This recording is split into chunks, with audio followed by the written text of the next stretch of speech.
Hey folks, so we are starting the chapter on soil and agriculture next, and here is the outline for this topic. So first we're going to talk about soil and agriculture. We'll talk about some major agricultural developments. Agriculture has been changing quite a bit. In fact, as an endeavor, it's only a few thousand years old. Prior to the time that we engaged in agriculture, we were hunter and gatherers and just relied on the land for all of our food without planting anything. Then we'll talk about the fundamentals of soil science and what happens when soil erodes and is degraded. We'll talk also about some soil conservation principles and techniques for watering and fertilizing crops that make agriculture a sustainable activity. So here's a couple of gentlemen out in the Midwest, and they are doing a new type of agriculture, relatively new, called no-till agriculture. The rows of corn that you see planted there are planted in such a way that the soil is not turned over each year. Tilling is the turning of the soil over. And in the meantime, in fallow times of year, like in the winter, which is shown here, you'll notice that there's ryegrass growing between those rows. So there's been a lot of new changes made to agriculture. The other thing you should notice in this picture is that this is a monoculture. So the corn, it's all one corn. That's corn is almost as far as the eye can see. And it's planted in rows like that, so it can be mechanically harvested. So very little, if any, of this agriculture actually uses human labor. I'll talk more about that. So the central case is from the Iowa's farmers' practices that are, as shown in the previous slide, of no-till farming, which benefits the soil, saves time and money, and most importantly, allows the soil to form, because without healthy soil, agriculture is not going to be useful or profitable. A couple of other definitions here. Cover crops are crops that are planted to hold the soil in place between the times when we are planting our crops. So let's move on and talk about occurring. This is in Iowa. And we should probably start with some general definitions that we throw these words around pretty frequently, but let's actually see what they mean. So agriculture is any practice of either raising crops, which are plants, or livestock for human use or consumption. So you can grow sheep. You might not eat the sheep, but you'll use the wool for human use, for making clothes. Cropland is any land that is used to raise plants, and rangeland or pasture is land that's used for livestock. And about 38% of the Earth's land is devoted to agriculture. So pretty large component of that. Agriculture is dependent upon soil. Soil is not the same as dirt. Dirt really doesn't mean anything in this class. Soil is a complex system. It's actually an ecosystem that supports the growth of plants. And it consists of rock that has been disintegrated, organic matter that comes from decomposing vegetation, water, gases, nutrients, and let's not forget microorganisms. It is a renewable resource, which means that if we use it improperly, it becomes depleted and is not any good to anybody. Sustainable agriculture is using soil in such a way that year after year, the richness of the soil is not degraded. So therefore, it's there for future generations to be used without degradation. So healthy soil is required for not only growing plants, but also for livestock, because livestock eat the plants that come out of the ground. And important to remember. So let's look at some of the processes that occur. Here's a cross section of a grass, a type of grass growing in the soil. The organic matter provides the nutrients which help with structure and water retention. Soils that retain water are important because the water has to be present long enough to be absorbed by plants. It has to be of a texture such that the soil will allow the penetration of roots from the plant, and it has to be structured in such a way that nutrients such as nitrogen and phosphorus that you see down below those plant roots can also be absorbed. So there's a lot of processes occurring in the soil that drive of a plant. So different cultures. Let's take a look at the rise of agriculture. Different cultures gave rise to agriculture probably about 10,000 years ago. The dates are somewhat different depending upon where you are. Certainly the most significant from modern civilization, the most significant origin was in the Fertile Crescent. This is around the Tigris and the Euphrates River in the Middle East. There were also independent origins of agriculture also in China and in Africa and parts of the Americas, particularly in Central America, although there was some in Eastern North America. Some of that may have occurred from diffusion from other parts of the continent. Raising crops definitely was a positive feedback loop. We talked about that earlier in an earlier class. A positive feedback loop is where one variable causes that same variable to increase with iterations of the cycle. So as you harvest crops, people have to be sedentary. You don't want to plant a field and then go away and have somebody take your crops for you. So whereas people used to be nomadic, or at least semi-nomadic, once we started raising crops, we became attached to a particular place. And as we became more sedentary, we planted more crops, we produced more food.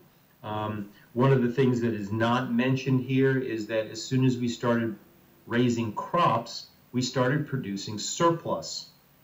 Prior to that, when we were hunter and gatherers, basically we ate what we gathered or what we killed, and there generally wasn't anything left over. And it also supported, the land supported a fairly low population density because there's only so much gathering and hunting that you can do. So population size of people was pretty small. And since we were moving around from place to place, generally women couldn't have too many babies in too short a period of time. So, because a woman, when she was nomadic with her small family unit, she could carry one baby and then maybe carry some other clothes or some other tools that she was carrying with her, but she could not carry two babies. Therefore, she had to wait until her first baby was at least 4 years old in order for her to be able to travel. So she had to space out her pregnancies. And therefore, when you space out pregnancies, the rate at which population grows is relatively low. When we started becoming sedentary, women could have children in a much more compressed time frame because they didn't have to be worried about their children traveling with them, and therefore they could have 2 children, you know, almost a little bit more than 2 years. Generally, it wasn't happening 9 months apart, but that's pretty close to the limit. So more children in a fewer space of time increases the population that much faster. So these things, as we're finding in this class, everything is linked. And the more sedentary we were, the more people grew, the more the population grew, the more food we had to produce. So a good example of feedback loop. Here are some of the places where agriculture originated on its own. Again, the most significant one is the Fertile Crescent, or wheat basically came from there. Wheat was sort of the foundation of modern civilization. It was the first form of surplus. Once you have more food than you can eat, you also want to stick around because you want to guard that wheat. And this was also the first form of money or capital. Once people first started keeping records of how much they had, this actually happened in modern day Iraq near Babylon and some of the towns of Ur and in that entire region. And the Babylonians had clay tablets, which were essentially accounting tablets for Joe sold Mary a bushel of wheat. And those were really the first forms of writing, or actually accounting for the surplus, which was the first form of wealth. Later on, money arose from that, but the money was essentially a manifestation of agricultural productivity. So the very earliest form of any kind of wealth was agricultural productivity, which makes sense because food is required for life. Other places where you see some unique sources of food arising, you probably don't know much about sorghum. Sorghum has been grown in eastern North Carolina, but it originated in the Sahel. The Sahel is the region that essentially separates the Sahara Desert with the tropical rainforest to the south of Africa. Some native foods that we have, sunflowers, are native to eastern North Carolina, eastern Americas. So sunflowers are from here. Corn is also from our region. The picture on the slide shows a nice big honkin' corn cob. That's not the way corn started. It looked basically like a small grass with a couple of larger seeds on it. It has been selectively bred to look that way and to have so many kernels per head. So that's not the way corn started out. Squash, so your zucchinis, your pumpkins, these sorts of plants also are from our neck of the woods, or from North America. Potatoes are native to the Andes. Those are white potatoes. You think of them growing in Ireland, but they were transported to Ireland to grow in Ireland. But they originated in the Andes Mountains. Coffee is native to Ethiopia, bananas to New Guinea, and rice to China. So these little green spots on the map are places where there is really good evidence that agriculture arose independently.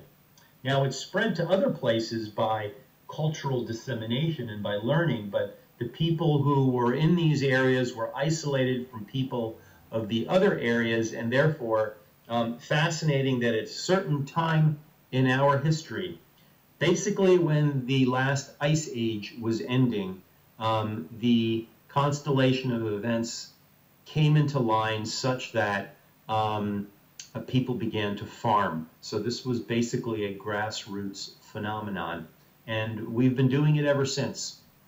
The other thing that you should recognize about the map here is that in the Eurasian area, from Europe to China, Asia, notice that that continent is oriented basically east to west. So the lines of latitude basically that run are lines of parallels. You will have the same kinds of climatic conditions from France. You get kind of drier in the middle, but basically you're still in the same kind of zone going all the way to France, all the way to China. Notice that that is not the case in our hemisphere, in the eastern hemisphere. And you will get a temperate zone running across from eastern North America to western North America, but to get down to South America, you have to go through the tropics. So if you're moving agricultural products, and now we're talking about the slow ability to move things and grow them as you go, you can't take sunflowers and easily grow them in the tropics and then move them down into South America. Wheat, however, was easily grown and moved all across the Eurasian continent. And this had a dramatic impact on civilization and on commerce. So you cannot separate the history of economics and commerce without talking about the growth of agriculture. They are inseparably linked. We forget this in today's modern technological world. All right, let's look at different types of agriculture. First of all, traditional agriculture is basically biologically powered, meaning that either people or animals are plowing the earth, planting things. We're using simple tools and simple machines. You still get that in some places. There's actually been a push to move back to something like that. But we can talk about that a little bit later. And if you engage in that and you basically use that agriculture to feed your family, with not having anything left over, that's what is referred to as subsistence agriculture. Polyculture is where you plant multiple crops in the same field. Market economies, on the other hand, have allowed farmers to sell products. So as agriculture became more productive and you had food left over, in other words, you grew as much as your family needed and then you had more, then you could then form a source of profit from that. So, within these market economies, the agriculture required more irrigation and also fertilizer.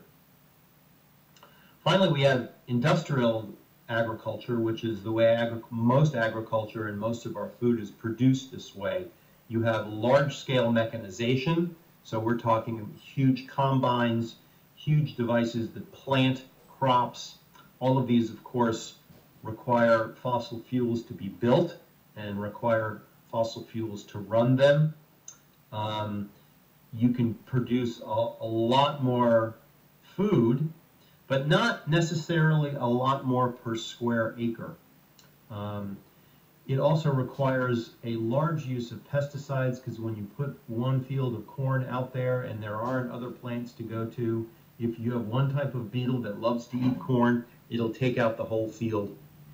And it also requires a lot of irrigation and fertilizers. So when we talk about agriculture that involves one kind of crop in one field for acres and acres and acres, we call that a monoculture. And it has to be that way in an industrialized system because the machines that we use to harvest it have to be large, and they can't go from one crop to the other. They're designed for one type of crop. There is also what's called the Green Revolution. This isn't what you might think it is. This happened in the 1940s and 50s and also on into the 60s, which greatly increased food production. At one point, India was thought to be an impoverished nation that couldn't produce enough food to feed itself.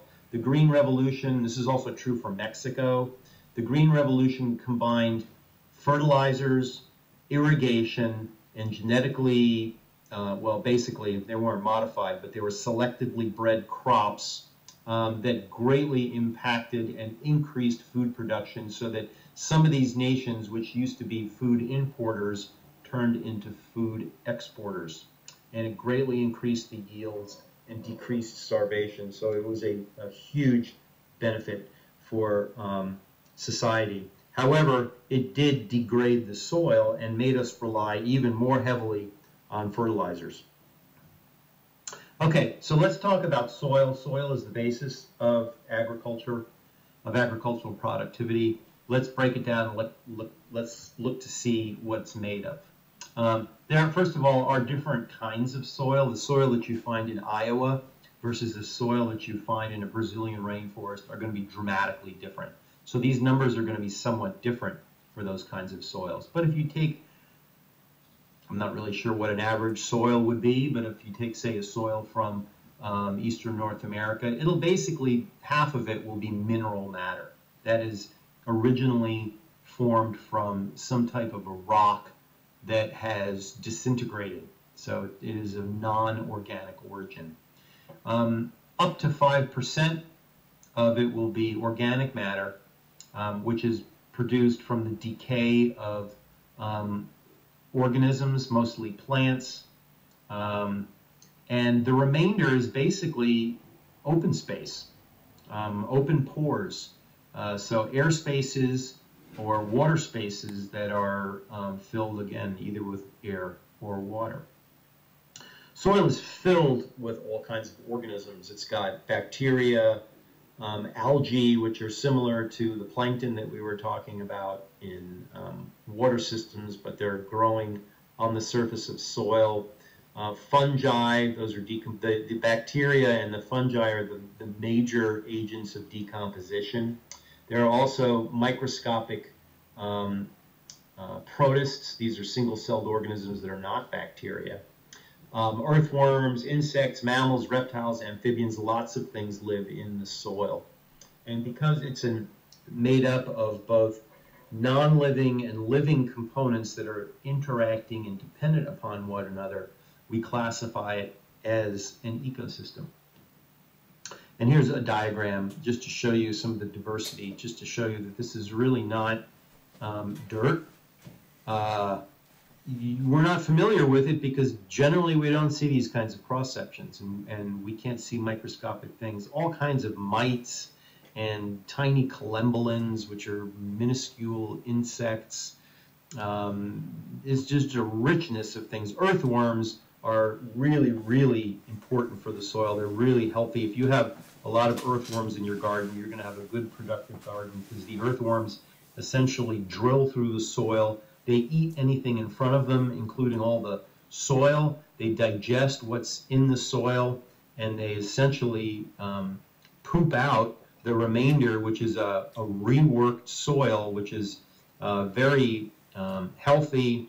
They aerate the soil, allowing oxygen to reach the roots of plants. So the soil is actually a living, thriving thing. I spent some time, I got my master's at the University of Illinois and got a chance to see what really rich Midwestern soil looks like. It's beautiful. It looks like chocolate mousse. It'll grow, and you can look at it and plants pop out of it. All right, so let's talk about how soil forms. We start generally with a parent material. This is basically whatever rocks are native to the area. A lot of people aren't familiar with rocks. If you're from eastern North Carolina, you may grow up, if you're in a particular county, you could grow up never having seen a rock. That's because the bedrock,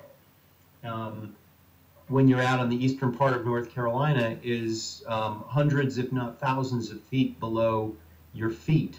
And all you see basically in such places is sand. But if you're from Boone, you're close to parent material all the time because you see the rocks grow, the rocks coming up out of the ground. Here we're in the Piedmont. You can find places around here where you do find parent material or bedrock. But we also have a fair amount of soil in this area as well. The closer you get to the mountains, the thinner the soil is, and the closer you are going to be to bedrock. Mountains erode. They are impacted by wind, by rain, by freezing. So the Appalachian Mountains have been getting smaller and smaller. Whether it's exposed rocks or rocks that are under the soil, they all undergo weathering, which is the process by which the rock particles, where the bedrock gets broken down into smaller particles. Basically, three things can do that. Physical weathering, so this is actually wind and rain and freezing of the parent material with little cracks. Chemistry, so acids and bases will actually dissolve rock. And then roots can grow into them. So organisms can actually grow into rock and break it down. This substance that is the breakdown of organic matter is called humus, which is a spongy material formed by the partial decomposition of organic matter. So that's not really the result of the weathering. This humus is what you get from organic composition.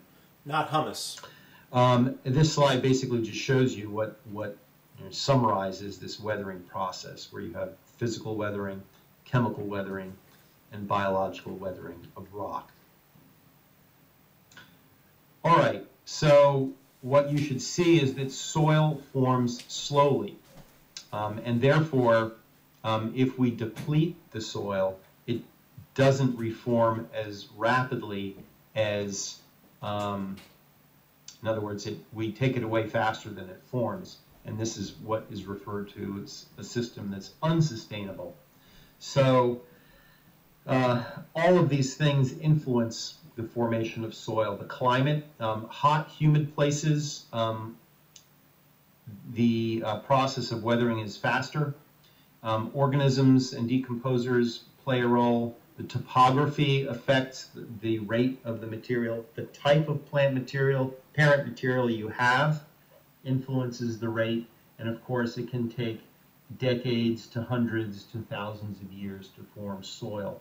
So when we farm improperly and we lose soil, for example, like we talked about in the last chapter going into the Gulf of Mexico, that soil that's pretty much lost for a long, long time until we change the agricultural processes in that area. Okay, here's a short little video clip that talks about soil formation. Soil formation, which begins with solid rock, is a very slow process that takes many years.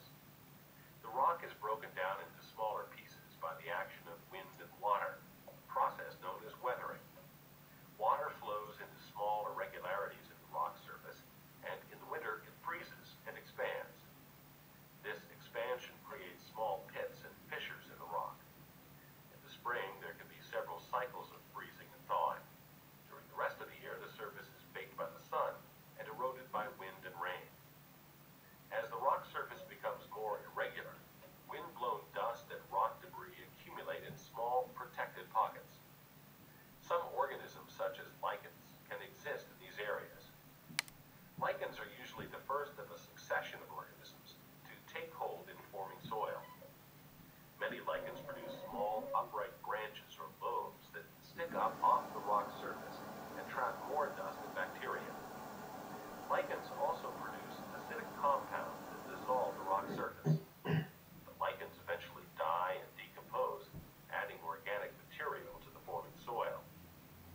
After several years, there is enough soil to support mosses. Mosses tend to be larger than lichens and have a higher profile on the rock surface, trapping even more dust. Because of their larger size, they generate more organic material when they decompose. The fissures in the rock surface are continually being widened by the freeze-thaw cycle and erosion by wind, water, and organisms. Eventually, the rock is broken down into small particles with enough organic matter or humus mixed in to support larger plants. The change in living things in an area over time is called succession.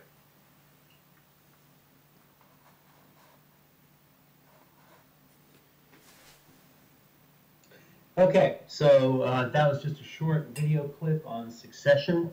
Now let's take a look at the areas within the soil. Interestingly enough, this isn't too different from the areas of the atmosphere. So all of the basic regions around the planet that we've been talking about form zones or layers. So we found them in the atmosphere, we found them in lakes, like we spoke about, and now we also find them in the soil. So this is sort of a unifying process that occurs generally when you have two forces moving opposite one another. And we'll see here in the horizon soil profile section what those forces are. So first of all, some definitions. A horizon is essentially a layer of soil, and soils can generally have up to about 6 horizons. Some have much less. For example, tropical soils have a much reduced soil horizon profile. The profile is the actual cross-section of all the horizons. So you have individual horizons, you put all those horizons together, and what you have is a profile. And you have weathering that's occurring on the top and on the bottom that form horizons. So a couple of another process here, leaching. We also talked about infiltration last time when stormwater soaks into the ground and moves into the groundwater.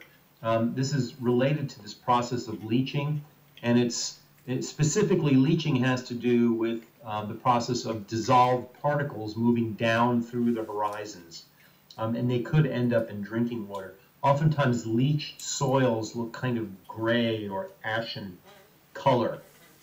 The topsoil is basically a mixture of the inorganic and organic materials that most plants get their nutrient from. So topsoil is critical for agriculture. Most of the plants that you see that have fairly shallow root systems are relying on the topsoil. And even in trees, the root systems, most of the nutrients are coming from the topsoil, even though you can have deep taproots that are anchoring the plant. So topsoil is critical layer. Here is a diagram of these horizons. So the whole thing that you see here is the profile, and each layer is a separate horizon. So starting from the top, kind of best to learn this if you kind of look at the top and then look at the bottom. So the top layer is the organic litter layer. So these are acorns and leaves and dead squirrels and all kinds of other things that form on the top.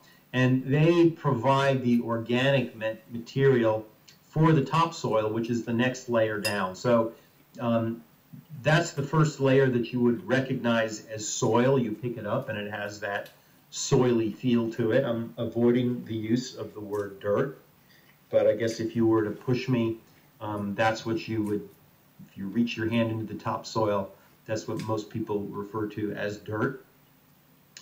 So it's getting the organic matter, the topsoil is getting its organic content from the organic layer above it. But now topsoil is also has a mineral component. Now if you look to the bottom of the diagram, the parent material, essentially all the way at the bottom, that's solid bedrock, or the parent material. That's the R horizon. It's easy to remember because R stands for rock. And you have a C horizon above it where you have essentially a transition of that weathering parent material. So the parent material is flaking off, it's dissolving, it's forming smaller particles, and that's what that C layer is below. And you will actually get minerals moving up into the subsoil and up into the leaching layer, and organic matter moving down. So basically you've got the weathering of the rock moving materials up and the decomposition of the organic matter moving things down, and that's what actually generates this layer cake-like formation, which is common in lots of ecological systems. You will find some kind of layering when you have a force from the top and a force from the bottom running opposite one another, and the way things zone out has to do with how things have arranged themselves in those horizons. Basically in the middle you have this area called the subsoil, and that's basically just an area of some organic matter, not much, mostly mineral matter from below, with some of the alluviated or leached water coming from the areas above. So this is an example of a standard soil profile. This is going to vary dramatically from place to place. The color and the texture and the structure and the pH of the soil is going to influence all kinds of biological processes. The color tells you something about it. So basically black or dark brown soil is very rich in organic matter. You go to Iowa, Illinois. If you go to most floodplains, like we talked about in the last chapter, you will find these dark soils. If the soil is gray or white, this generally indicates a lot of leaching, so it's not going to have a whole lot of minerals in it. The soil texture has to do with the size of the individual particles that make it up. So if you were to look at soil under a magnifying glass, you would see tiny little chunks of things, tiny little particles. And we have this gradient from the tiniest little particles called clay particles all the way up to sand. If you get into gravelly areas, the sand turns into pebbles and then cobbles and then boulders. So this is actually a size scale of these different particles. Loam is a type of soil that has an even mixture of clay, silt, and sand. And the texture of the soil is important because that allows for the movement of air or water in the soil. So here's actually a diagram that shows you the distinction between the components of loam. So you see the tiny little particle off to your left, that's a clay particle. Notice how tiny it is. These particles are drawn to scale. So it's less than 0.002 millimeters is considered a clay particle. Silt is within the size range of 0.002 to a 20th of a millimeter. And sand is anything that's larger than a 20th of a millimeter up to 2 millimeters. Once you start getting above 2 millimeters, then you start getting pebbles and then gravel and then cobble. And as I mentioned, then you can get all the way up to boulders. It's not on your PowerPoint here, but the scale that's used to classify particles is called the Wentworth scale. Wentworth scale. And it goes all the way from boulders down to clay. And this is a very important way of determining the texture of a soil. This triangular diagram here is a way of classifying soils. We do this if you ever take ENV 120. We have a couple of labs where we classify soils, and we go out, we either go to a stream or we go to the forest. We bring some soil back to the lab, we dry it, you got to get the air out of it, you crush it up, and then you sort it in a sand sorter, in a sediment sorter, and it will break down into the various components, and then you can weigh those components and determine what type of soil it is. So if you have something, for example, that has 50% sand, you see that there at the bottom, and 50% silt, and 50%, well, you can't have another 50% clay, so you can't have that, but any combination that adds up to 100 will put you in any one of those combinations, so you actually can't have 50, 50, and 50. But you can combine 3 of those numbers to add up to 100%, and that will give you that particular type of soil. Okay, so clumpiness, again, clumpiness has to do with tilling, and how clumpy something is determines how well plants are going to do in it. The pH also is important for plant growth. It's, in particular, there is a process called cation exchange. Now, I don't know how much of you have had chemistry, but basically if you look at any charged particle, so these are ions, and the ions can either have a positive charge or they can have a negative charge. If it has a negative charge, it's called an anion. If it has a positive charge, it's called a cation. So cations are pluses. And the way that plants absorb cations, there's some very important cations. So for example, calcium, magnesium, and potassium. These are micronutrients. Not only do you need them in your body, and actually you get them from your food, you get them from plants, and you can also get them from consuming meat. And these are all positively charged ions. The way a plant generally gets these is they will pump hydrogen ions, which are also positively charged. So they will pump hydrogen into the soil, and for each hydrogen ion that leaves the plant, it can then take in a calcium ion or a magnesium ion or a potassium ion. And that's the way a plant absorbs these nutrients.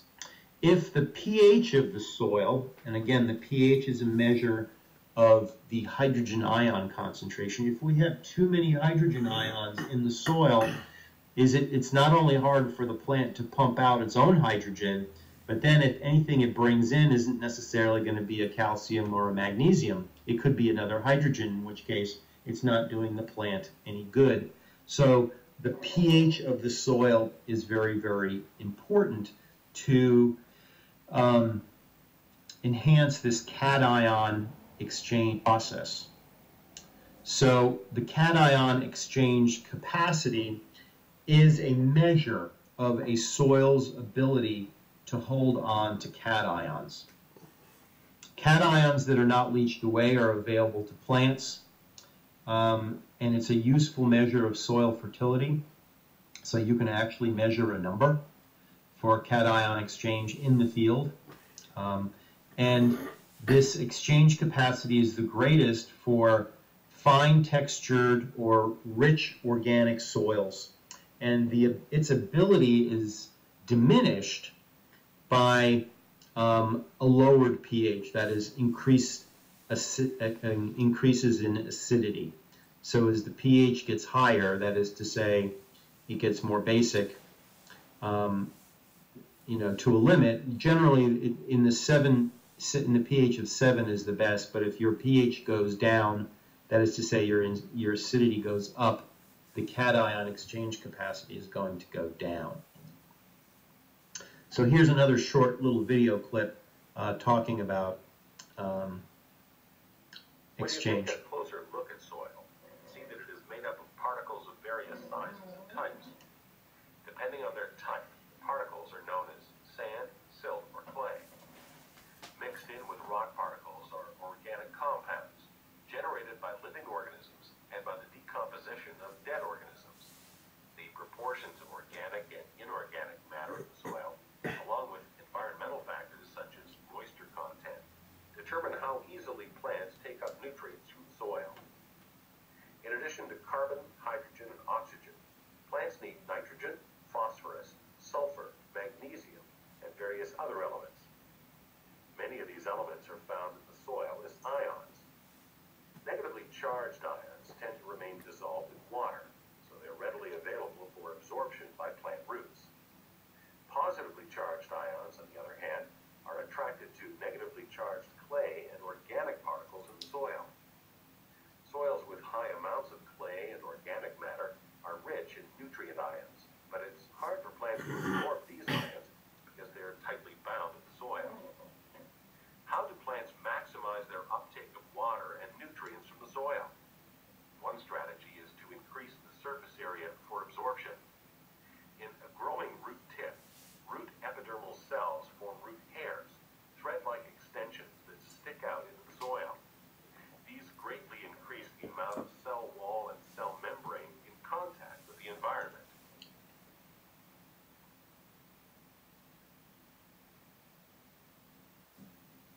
Okay, so that should do it, I think, for today.